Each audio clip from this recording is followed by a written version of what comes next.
Rishi. And the dacoits had hidden themselves and disappeared. Then they thought, oh, this Rishi is an accomplice and he's hiding these dacoits. So they arrested the Rishi and brought him to the king. And this was in the evening time already. The king said, okay, as a punishment you should execute him tomorrow. They gave him the death penalty. So it happened that the wife of the Rishi, she was not there in the ashram. She was out doing something. When she came back, she saw that her husband was not there. So she went inquiring and said, oh, the guards of the king have come and arrested and taken him away. So she went to the king and asked, oh, where is my husband? Oh. And they told her that, oh, your husband is, the king has ordered that tomorrow by sunrise, then he is going to be executed. She was very, very devoted to her husband, to her Rishi. So she said, oh, my husband will be executed tomorrow at sunrise. And I say that the sun will not rise tomorrow. Then in the morning, the sun did not rise. And again the whole day remained dark. And like this, not only one day, 2 days passed. And soon all the living entities, everyone, they began suffering. Without heat and light, then everything became very cold and dark and miserable. And finally, Brahma and all the demigods, they came in front of her. They said, oh, please allow the sun to rise. She said, no, the king has ordered that my husband is going to die if the sun rises. So they said, okay, the king cannot, the king is a representative of Bhagavan, so whatever he says must take place. But we promise you that if he gives up his body, then immediately we'll give him life back again. Then she agreed, and in this way, she let the sun again started to rise. So we can see by her chastity only, by the power of her chastity and her service to her husband, then she was able to even stop the sun rising. It's described in the Puranas, like the Shinga Puran, different places. It's Katha. So, chastity is a very, very powerful quality of any lady who is doing bhajan. It is very, very powerful. It's not to be underestimated. Even Brahma, Shiva and demigods, they become helpless in front of chastity of any lady. So, you can see Sita also, even though she was stolen away by Ravan, then by the power of her chastity, not only one time, but multiple times she entered into fire. And she was able to prove her chastity. Fire did not touch her anyway. So, many kathas like that. So similarly, Padmavati Devi also, by the power of her chastity, and Jayadev Goswami, his limbs were restored. So these are things that are being described everywhere throughout the scriptures. So here it also said that one time Jayadev said that Jayadev Goswami and Padmavati continued to reside in Champahati. Once as Jayadev was composing the verses of Geet Govinda, he saw in his meditation a wonderful event. Srimati Radhika was in Man. She did not want to see or speak with Krishna. Krishna tried to pacify her anger in many ways, but all his attempts failed.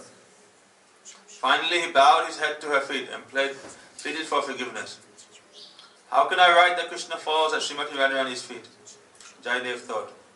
All beings are servants of Krishna and his part and parcels. Srimati Radhika is his potency and foremost of his devotees. How can I write that Krishna falls at her feet? Perplexed, Jayadev put down his quill and told Padmavati, I am going to the Ganga. Please cook and offer bhoga to Radha Madhav. Shri Krishna assumed the form of Jayadev and went to his house, just as Padmavati was offering bhoga. Krishna, as Jayadev told Padmavati, I am back. I forgot to write down a verse. He took the book and completed the verse which the real Jayadev was afraid to write. Krishna himself wrote, Smara Garala Kandanam Mama Shirasi Mandanam Dehi Para Pallavam Udaram. O my beloved, Cupid's powerful poison is devastating me. Please be merciful to me and place upon my head the cooling tender petals of your lotus-like feet. Padmavati then announced that prasadam was ready. Krishna in the form of Jayadev replied, good, I am very hungry. Jayadev was never before so anxious for prasad. He was always satisfied in the bliss of love for Radha Madhav. Today, however, Padmavati noticed that Jayadev ate with enthusiasm and relish. After eating, he retired to rest. As Padmavati began to accept prasad herself, the real Jayadev returned. Surprised, Jayadev said, "You have never eaten before me. What strange incident has happened today?" Padmavati was puzzled. "You were here just a few minutes ago," she said. "You came and changed your cloth, then wrote in your book, accepted prasad and retired." She checked his room and saw that no one was there. "Bring the book," Jayadev said. Padmavati brought it. Jayadev looked at the pages, paused, and then said in wonder, "That verse which I could not write is here. Krishna himself must have come and written it with his own hand. You are very fortunate, Padmavati. Krishna directly came here and interacted with you." Jayadev fell to the ground weeping in ecstasy. Radha Madhav performed many sweet pastimes with Jayadev Goswami and Padmavati. Jayadev and Padmavati lived in a humble straw cottage. Even now we can visit that holy place and recite the verses of Gita Govinda. That person who does not read, hear and relish Jayadev Goswami's divine poetry can hardly hope to experience Braj Bhakti Ras. Sometime later, Jayadev Goswami prayed to Radha Madhav and received their permission to go to Jagannath Puri. There he absorbed himself in singing for Jagannath. Padmavati saw Jagannath had no hands or legs. She thought, "Could it be that Jagannath gave his limbs to my husband?" The dacoits severed Jayadev Goswami's arms and legs from his body, but Jagannath gave his own arms and legs to his dear devotee. Jagannath had come all the way from Kshetramandal to hear Jayadev singing of Gita Govinda, and after Jayadev was attacked, Jagannath saved him. Jagannath is prepared to give everything to his bhaktas. In this Leela, Jagannath showed the world the glory of his devotees, how they have no attachment to their bodies. This occurrence also indicates that the Lord takes away the material body of his devotees and bestows the transcendental body in its place. Jagannath told Jayadev, "Soon I will go to Navadip Dham and I will manifest my Leela as Chaitanya Mahaprabhu. Will you return to Navadip to be with me?" Jayadev replied, "Yes, I will come." Jagannath appeared a few hundred years later in Navadip as Gauranga Mahaprabhu, and Jayadev appeared in the lowest pastimes as Dvija Vaninath, the younger brother of Gadadhar Pandit. The beautiful temple of Gaur Gadadhar is where Dvija Vaninath lived and did bhajan. This is some of the glories of Champahata. They also Prabhupada established Mat then in Champahati. And there the deities of Gaur Gadadhar are being worshipped. And this is the place where Bhakti Goswami also took sannyas. And we know that is where the birthplace of the Vaisnava is also there in Champahati. That is where Gurudev himself would go every year during Navadip Parikram. Not only go there, but he would invite everyone, all the Parikram party to come there to Prabhuji's birthplace there. And he would glorify and speak some Harikatha. And then after speaking Harikatha, they would offer prasadam to all the devotees there. Gurudev would say many nice things there. And different years, different things have been recorded and remembered by the Vaishnavas. I remember one time I was there, and Gurudev said, that we have been doing Parikrama of Navadip Dham. And we have gone to Gadadhar Angan, we have gone to Shivas Angan, we have gone to Advaita Angan. He said, now we have come to Premananda Angan. He said that one gets more benefit going to the house of a Vaishnava than going to visiting the temple of Vishnu even himself. Gurudev said. But by going to the birthplace of the house of a Vaishnava, you get more benefit than going to the temple of Bhagavan's temple, he said. And there are many also recordings where Gurudev is saying that if you want to learn how to become a Vaishnava, then you have to see the Nishtha, Shraddha, Bhakti, Guru Seva in the character of Premananda. Gurudev is saying like that. And he tells the history how that he brought Prabhuji to the mat. Gurudev tells this katha that Prabhuji had run away and come to meet him there in the train. What was that? The Tufan Express.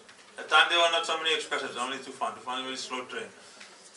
So it's too much fun, that's why it's called the Tufan Express. It's like 40 hours going here and there, winding through. It starts from Bengal and it goes into Bihar. From Bihar it goes back to Bengal. Then it goes down somewhere else, then it goes back to Bihar, then back to Uttar Pradesh, then back to Bihar, then back to Bengal, then back to Bihar again. Like this, it goes back and forth like zigzag, 100 times. Then finally it ends up in UP somewhere. So it's always like 100 hours late also. So Gurudev was sitting in the compartment and then Prabhuji manifested there. Then Gurudev said, "Oh, why have you come?" And Prabhuji was crying and weeping, and then Gurudev tried to convince him, "Oh, don't come with me. You are the eldest son in the family." That time Prabhuji's younger brothers were really young, much younger than him. And Prabhuji used to do everything. Even at a young age, he used to run the house. He used to even wash all the cloth, everything. He used to work so hard. If you ever go talk to the sisters and the nephews, and they'll explain some of the things there. So, and they're very nice kathas they tell. So, he should be so responsible. Not only that, Prabhuji used to, he'd take all the clothes of the house, he'd go down to the cooker and he'd wash them. The ladies in the house never wash, Prabhuji would do all the washing. He would take care of the cows. They used to have a garden, he would do the gardening. Not only that, in his free time, all the villagers, the children, everyone used to come to Prabhuji. Prabhuji would give them tuition also, teach them. Like maths and different subject matters. So he wasn't, like, Prabhuji was such a prominent position there. And therefore Gurudev knew. And so if you leave, there will be so many problems. They will be so unhappy. Go back. But Prabhuji would not go. Then somehow Gurudev arranged for a ticket for him and they came to Mathura. And then many years later, then Gurudev took him back. They were going for preaching somewhere. And they went by train to Bengal. Then some hookah cookie brought him there to the house. Before it was too late, Prabhuji didn't know, and he was surrounded by everyone there. And Gurudev, he saying, "If you want now, I have returned your son, you can have him back." But they were saying, "No, he has already left by his own will, they said, we respect his decision in this way." They did not force the issue anymore. So, because also that area where Prabhuji's birthplace is, that place is all Brahmanas they live there, Sarvabhaumas. Out of all Brahmanical castes, this Bhattacharya caste is one of the highest. Consider. There are many different levels of Brahman caste. You have Chakravarti, you have Mishra, you have Sharma, you have Pandey, you have this and that. So many different castes are there. But out of all Brahmanical castes, Bhattacharya is considered like the highest, one of the top. So it's not an ordinary caste. And all the Bhattacharyas used to live in that village, in that area there. So, and also Prabhuji's family, his father was also very, very religious and had a very prominent position in the village. So they were, and all the villagers used to come and ask his father for advice on many issues. They were asked to come there. So they were not an ordinary family. So Gurudev respected that, and it's by hook or crook he brought Prabhuji back there. "Oh, here you can have your son back." But they did not then force the issue anymore. But since then, Prabhuji never went back there. Never went to see his father, never to see his mother, anyone. Even in the last days, I remember in Navadip Dham, before his father was very ill, he came to the mud. Prabhuji was very straight and strong. He never went to touch his father's feet. He always think, why? Because this is like a material lineage. We consider mother, we consider father, all these things. But who is our real father, who is our real mother? Our real lineage is our connection with our Guru, our connection with Bhagavan. We are not in this Gotra, that Gotra. We are in Achyuta Gotra. We are in the family of Bhagavan himself. And therefore that is our identity, nothing else. Everything else is temporary. And once you take red cloth, once you take sannyas, then you're not supposed to visit the previous Purva ashram, your previous ashram at all. This is the rule. Especially in Bengal, this is called Bengali sannyas. Once you take red cloth, then it's very, very strict. They never go back to the house, never ever. So, in that sense, one does not, in every birth one has mother and father. But it is very rare that one will come into the association of pure Vaishnavas. You know, when Prabhupada tried to send Vinod Bihari Brahmachari back to see his mother when she was dying, then Vinod Bihari locked himself in a room, did not go.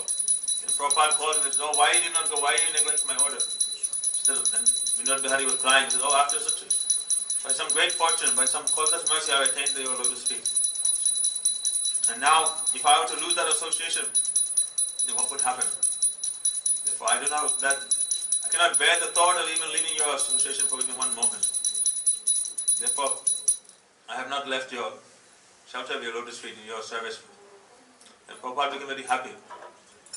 So, this is the idea. Mahaprabhu also, he never went back to his house. When he took sannyas and he went to Shantipur, then all the Nabari buses, they came to meet Mahaprabhu there. Everyone came except Vishnu Priya Devi. So, to take saffron, to take red sannyas means to renounce. Renounce your purva ashram, your previous ashram. It means that you do not go back. Someone who goes back and someone who then maintains attachments for their previous ashram, then this is like, Shastra is described them to be a bandhasi, vomit eater. You vomit something, you eat something, and then you vomit it out. You end up vomiting. Then that vomit you eat again. Then how much degraded a person must be if he eats his own vomit.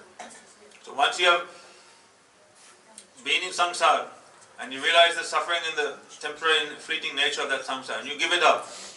In other words, you vomit it out, you finish it. But then to go back into that, willingly to go back into the samsara, it's like eating your own vomit.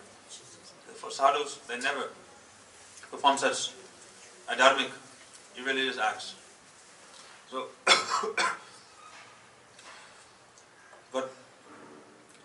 so we can see that even though, I remember even in Gurudev's room, Gurudev's sisters they came, or daughters they came. Sisters and daughters both. And Gurudev was very, very formal with them. They were all crying. They were there weeping and trying to give Gurudev gifts. And Gurudev would take the gift and put on the bed. He said a few words. "Oh, how are you? Your bhajan is okay, this, that." Very like formal. He's not joking with them and not showing excessive affection or anything. And they're just sitting there, they're crying and weeping. I was there, I saw. Then they left. Then they automatically, they have this mamata, this attachment, this from their previous ashram. "Oh, this is my father, this is my brother." But Gurudev, he maintaining his composure and he's fixed in his relationship with his own Guru and Radha and Krishna. Then seeing that devotion, then they also become inspired in their bhakti and devotion. Then this familial tie, this mundane attachment, they also begin to break in the heart. I remember one time Gurudev's brother, he also came. Sindhanath Tiwari, he came during Kartik time. He said he wanted a room. Then one of the brahmacharis, someone went to Gurudev. "So your brother has come, he's asking for a room. Don't give him a room here in the temple. He can go outside and stay in any dharmashala, but don't give him any place here in the temple." Gurudev was very strong. He thinks he's my brother. That is one thing. But I have no brothers. All are my brothers. Gurudev was not showing any favoritism to anyone this way. But then finally they gave him some corner, some room somewhere in the mud somewhere. They gave him some small place. Even when he was here, his brother came here last year. He was here for like 3, 4 days, 5 days. Probably did not see him, did not talk to him once even. He would not see him. They tried so many times, talk to the Seva, I want to meet with, would not allow. Finally in the end, then, before leaving, then somehow he was able to have Darsana of Prabhupada. He was able to talk for a few minutes. Then so, this is, you see the detachment.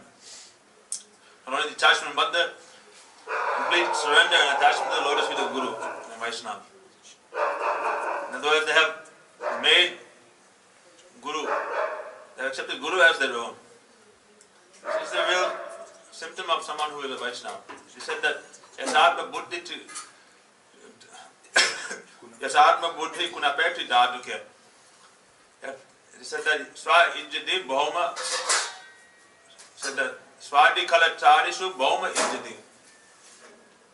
That Yat Tirtha Buddhi Salilena Kathijid Na Janesu Saeva Gokara. It said that someone who has considered his family, his body to be his own, considers his country to be his own, he considers going to that's going to the holy place. This is Tirtha Yatra. Then he has this kind of mentality, and that person is like a fool amongst men. He's like an ass amongst animals. Why? Because really this body is not, this body that is made of three dhatus, kapha, vita, pata, kapha, vita, vata, bile, mucus and air. This body is not the real self. Atma buddhi is what? We should have Atma buddhi. The Atma is the true self. So Vaisnavas, they don't have this kind of Atma buddhi for this body. They have Atma buddhi towards the Vaisnavas. So the Yasatma buddhi kunapeti dhatuke swadi kalatarisu bhaumijali. They don't have, some people they say my kalatra, my relatives, my wife, children. They have this mood. Swadi, these are my own. These are my very near and dear. But who is our own? Who is very near and dear to us? It's described that family members coming together is like straws in a stream. Straws are floating down the stream, they get caught in the whirlpool, and they come together. And they mix for some time, and after some time the straw again is separated. Or like many people who are on a journey. They're traveling to some place and they all come together and they're staying in one hotel or one inn. They stay the night together under one roof. But after the night is over, then they continue on their respective journey, destination. So many jivas, they come, they take birth in this family, that family. They stay for some time together and they become attached. Oh, this is my mother, this is my father, this is my family, this is my friend, this is my brother, this is my sister, this is my children, this is that.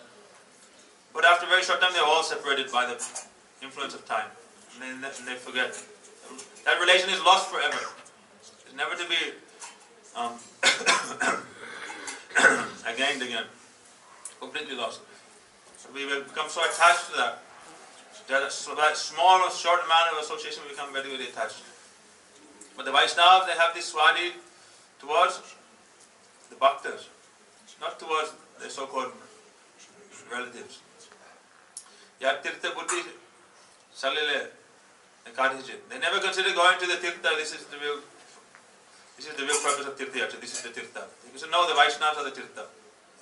Someone who is a Vaishnava, they consider the bhaktis are the real tirthas. Bhagavad Vidha Bhagavatas tirtha bhuta swayam vibho tirtha kurvanti tirthani swanta stena gadavrita.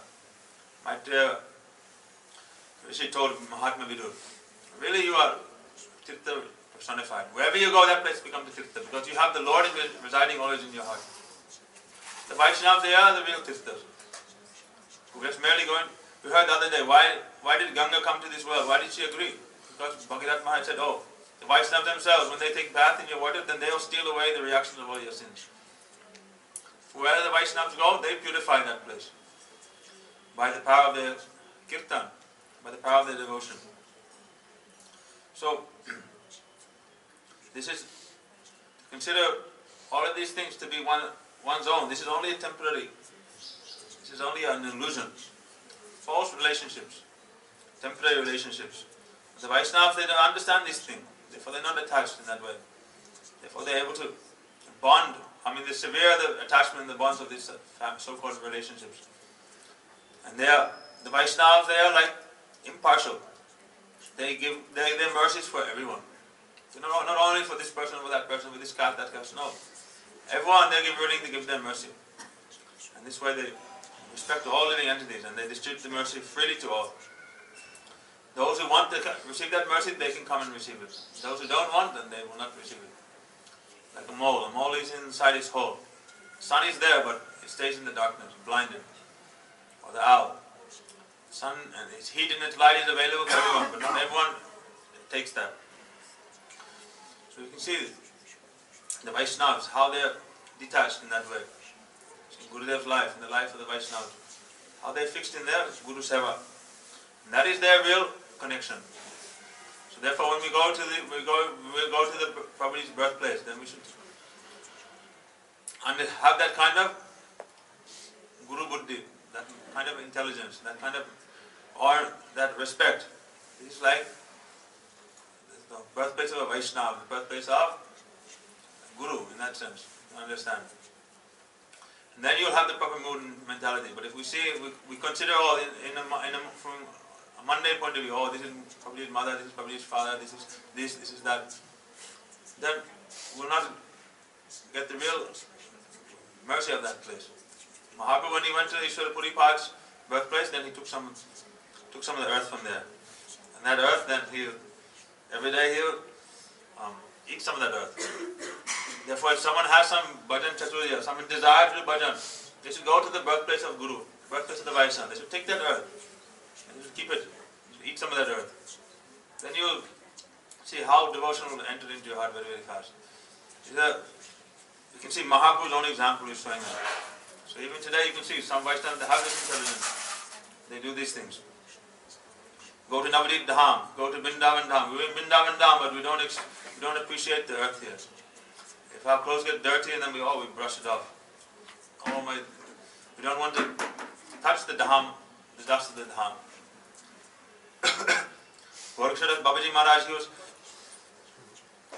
there's some Gosai, they came, they tried to offer him chappam bhog, rabari and puri and this and that.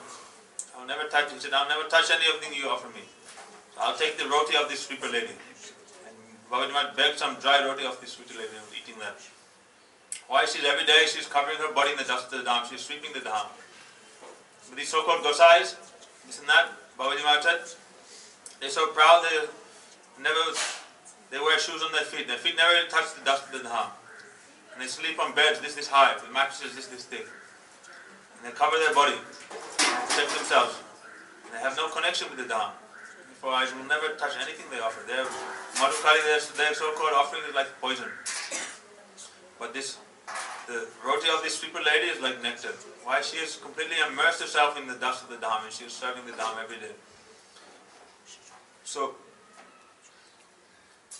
even though we don't necessarily have transcendental vision, but if we have faith, then we can have pure and transcendental vision. Just having faith, oh, this is the birthplace of a Vaishnava. Going to that place, offering pranam, taking the dust on our head, then that bhakti which is in the heart of the Guru, heart in the Vaishnava, that will manifest in our heart. Therefore it is said that bhakti stu bhagavad bhakta sangena parijayate. Sad sanga prakpite pumbe sukrita purva sanchita. Bhakti, where does bhakti come from? Bhakti does not come from sukriti. You cannot attain bhakti. Millions and millions of lives of sukriti. Dhamma kvati sukrita is labhyate. Bhakti only comes from bhakta. Bhakti is there in the heart of the bhakta. And by his mercy, then bhakti will enter into the heart of any conditioned soul, any living entity. So it is by the mercy of the Vaishnava that one can attain pure devotion. So, therefore Champahati is a very important place. There is pastime place of Gurudev's pastime place, but also the pastime place of Vaishnava, the birthplace. Therefore, anyone who has been there, they know, they've seen Gurudev being there, they've seen how Gurudev honored and respected that place. And not only that, Chibikam Goswami and many others, they have glorified also Prabhupada in so many ways. Glorified that place. Anyway, today the Kadashi, we'll stop here. And we'll continue with next time with taking description of Richard D, Vidyanagar and others. Gaur Premananda Hari Hari Rivo Jai Shri Guru Pad Padma Ki Jai Guru Parampara Ki Jai Sachinandam Gaur Hari Ki Jai Saparshada Gaur Hari Ki Jai Jai Shri Vrindavan Dham Ki Jai Ekadishti Ki Jai Dipana Hari Bhakti Vinda Ki Jai Shri Guru Darsana Ki Jai Navadip Dham Ki Jai Champahati Ki Jai Jai Gaur Premananda Hari